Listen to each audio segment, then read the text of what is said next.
बिस्मिल्लाहिर्रहमानिर्रहीम अस्सलाम वालेकुम। आज का जो मेरा टॉपिक है वो फलों का बादशाह यानी मैंगो के बारे में है। मैं आपको बताऊंगी कि मैंगो खाने से हमें क्या-क्या फ़ायदे मिल सकते हैं और क्या ज़ियाबतीस के जो मरीज़ हैं वो आम खा सकते हैं या नहीं, ये आज का टॉपिक है। दूसरा ये कि किन-किन चीज़ों के साथ हमें मैंगो को नहीं खाना चाहिए। तो सबसे पहले हम इसकी कुछ न्यूट्रिशनल वैल्यू के बारे में देखेंगे कि इसमें कौन-कौन सी हेल्दी चीज़ें जो हैं वो न्यूट्रिएंट्स जो हैं वो हमें मिलते हैं। एक पके हुए आम के अंदर प्रोटीन मौजूद होती है, फैट्स इसमें थोड़े बहुत होते हैं, फाइबर इसमें काफ़ी ज़्यादा होता है, कार्बोहाइड्रेट्स होती हैं, कैलोरीज़ भी आम के अंदर पाई जाती हैं, विटामिन सी काफ़ी मिकदार में पाया जाता है, बीटा कैरोटीन्स हैं वो इसके अंदर मौजूद होती हैं, पोटेशियम होता है, सोडियम थोड़ा कम मिकदार में पाया जाता है, आयरन होता है इसमें, फास्फोरस होता है। आपको ये तस्वीर बताएगी कि जो ग्रीन कलर का जो एरो है वो ऊपर की तरफ जा रहा है, यानी इसमें कार्बोहाइड्रेट्स हैं, शुगर है, विटामिन सी है, फाइबर है, पोटेशियम है और बीटा कैरोटीन जो है वो काफ़ी मिकदार में पाए जाते हैं। जबकि जो रेड रंग का जो एरो है वो सोडियम, फैट्स, प्रोटीन जो है वो कम मिकदार में पाए जाते हैं। जबकि विटामिन डी तो ज़ीरो है, यानी आम खाने से आपको विटामिन डी बिल्कुल भी नहीं मिलता। आम खाने से हमें क्या-क्या फ़ायदे मिलते हैं? विटामिन सी जो है वो एक एंटीऑक्सीडेंट होता है जो हमारे बॉडी के इम्यूनिटी सिस्टम को बेहतर करता है, आपकी स्किन को और आपके हेयर्स को बेहतर करता है। आम खाने से आपको फाइबर भी काफ़ी ज़्यादा मिकदार में मिलता है, जिससे आपकी जो डाइजेशन है यानी हाज़मे का अमल बेहतर हो जाता है। जिन लोगों को अक्सर कब्ज़ का मसला रहता है वो अगर आम खाएँ रेगुलर तो वो उनको इस कब्ज़ के मसले से निजात हासिल हो सकती है। बीटा कैरोटीन जो है वो हमारी आइज़ के लिए, आँखों के लिए बहुत बेहतर है, हमारी आँखों की मसल्स को ये तवानाई प्रोवाइड करती है। इसके अलावा ये हमारे दिल की सेहत के लिए बहुत बेहतर है, इससे कोलेस्ट्रॉल का जो लेवल है वो कम हो जाता है, जिससे लोगों का जो ब्लड प्रेशर है वो रेगुलेट होता है और बाज़ फ़ीमेल्स जिनको माहवारी में जो है वो प्रॉब्लम्स आती हैं या फिर माहवारी माहवारी के दौरान जब बहुत दर्द होता है तो उन्हें चाहिए कि वो जो है वो आम खाएँ, उसके आधे या 1 घंटे बाद जो है वो गर्म पानी पी लें तो उनका जो मसला है जो है वो हल हो जाएगा। बाज़ औरतें ऐसी होती हैं जिनको बहुत ज़्यादा पीरियड्स रहते हैं और वो रुकते नहीं हैं, तो उनके लिए भी ये एक टिप है कि वो कैरी का जो जूस है वो दिन में 2 ग्लास या 3 ग्लास लाज़मी पिएँ, उनसे भी उनका ये मसला हल हो जाएगा।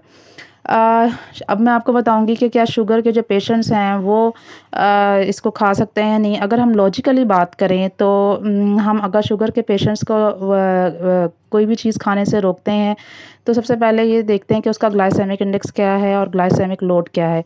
ग्लाइसेमिक इंडेक्स या ग्लाइसेमिक लोड एक तरह की एक वैल्यूज़ होती हैं, एक स्केल बना हुआ है जिसके अकॉर्डिंग हम देखते हैं कि कौन-सी चीज़ खाने से जो है वो ज़्यादा जल्दी जो है ब्लड के अंदर शुगर लेवल बढ़ जाता है और कौन-सी चीज़ें खाने से ज़्यादा तेज़ी से नहीं बढ़ता। तो अगर आम देखें तो इसका ग्लाइसेमिक इंडेक्स 51 है जो कि 55 से कम है, इसलिए आप कह सकते हैं कि इसको ये सेफ़ समझा जाता है और ग्लाइसेमिक लोड भी 8 है यानी ये 10 से कम है। तो अगर देखा जाए इसके अकॉर्डिंग तो आम जो है वो शुगर के पेशेंट्स खा सकते हैं। एक एवरेज जो आम का जो साइज़ होता है वो 350 ग्राम है, तो एक 350 ग्राम आम के अंदर कार्बोहाइड्रेट्स जो हैं वो 50 से थोड़ी ज़्यादा जो है वो कार्बोहाइड्रेट्स होती हैं और शुगर 40 से ज़्यादा होती हैं। तो एडवाइस मैं आपको ये करूँगी कि आपने आम खाएँ तो सही, लेकिन अपना एक सर्विंग साइज़ जो है वो आपने कंट्रोल करना है, भर-भर के या 2-2 3-3 आम जो हैं वो नहीं खाने हैं दिन में।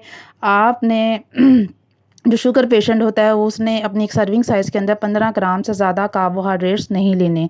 तो आप हाफ़ कप से शुरू करें, हाफ़ कप आप आम खा सकते हैं। उसके बाद आपने उसको मॉनिटर करना है कि आपकी ब्लड शुगर तेज़ी से बढ़ तो नहीं रही, और अगर बढ़ रही है तो आपने फिर इससे भी ज़्यादा कम क्वांटिटी में खाना है, और अगर नहीं बढ़ी तो आप थोड़ी-थोड़ी करके क्वांटिटी बढ़ा भी सकते हैं।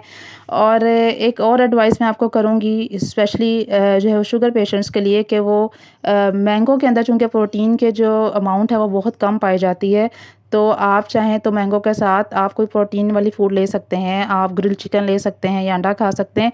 इससे क्या होगा, ये जो प्रोटीन होती है वो भी ब्लड के अंदर जो शुगर की एब्ज़ॉर्प्शन है उसके रेट को स्लो कर देती है। फाइबर भी जो है वो स्लो कर देता है, और फाइबर तो ऑटोमेटिकली मैंगो के अंदर पहले से ही मौजूद है। एक इंटरेस्टिंग चीज़ मैं आपको बताती चलूँ आयुर्वेदिक रूल के मुताबिक, यानी आयुर्वेदिक आप समझ लें कि पुराने वक़्तों में जो जड़ी-बूटियों से लोग इलाज करते थे, अब भी जो है वो कुछ करते हैं। उनके अकॉर्डिंग क्या है, मैंगो को हमें किन-किन चीज़ों के साथ नहीं खाना चाहिए। तो इन लोगों के मुताबिक हमें करेले के साथ और हमें कॉफ़ी टी के साथ और लीमू के साथ माल्टे मौसम्मी के साथ और केले के साथ हमें आम का इस्तेमाल बिल्कुल नहीं करना चाहिए और हमें आम के शेक यानी आम को दूध या दूध से बनी हुई चीज़ों के साथ भी इस्तेमाल नहीं करना चाहिए, क्योंकि वैसे भी मिक्स करके जो फ्रूट्स का खाने का अमल होता है वो इतना ज़्यादा पसंद नहीं किया जाता है। सिंगल फ्रूट्स ही खाना को बेहतर समझा जाता है, क्योंकि हर फ्रूट की जो अब्ज़ॉर्प्शन है उसका टाइम अलग होता है। बाज़ औक़ात ये होता है कि जो अगर आप मिक्स करके फ्रूट्स खाएँ तो बाज़ लोगों को इससे क्या होता है, डाइजेशन जो है वो मुकम्मल सही तरीके से नहीं हो रही होती, पेट में गैस हो जाती है या दर्द होना लगता है। समटाइम्स क्या होता है, ब्लड के अंदर इम्प्योरिटीज़ भी और टॉक्सिसिटी भी क्रिएट हो सकती है। और एक बात तो आपको माननी पड़ेगी कि जब हम मैंगो के शेक बना के पीते हैं तो इससे हमारा जो वेट है वो बहुत ज़्यादा जल्दी जो है वो बढ़ना शुरू हो जाता है। ये बात जो है वो हर बंदे के नोटिस में भी होगी।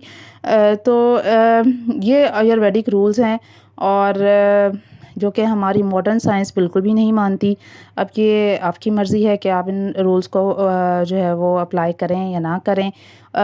उम्मीद करती हूँ कि आपको आज की ये वीडियो अच्छी लगी होगी। काइंडली इसे लाइक कर दें, शेयर कर दें, सब्सक्राइब कर दें और बेल आइकॉन के बटन को दबा दें। Thank you.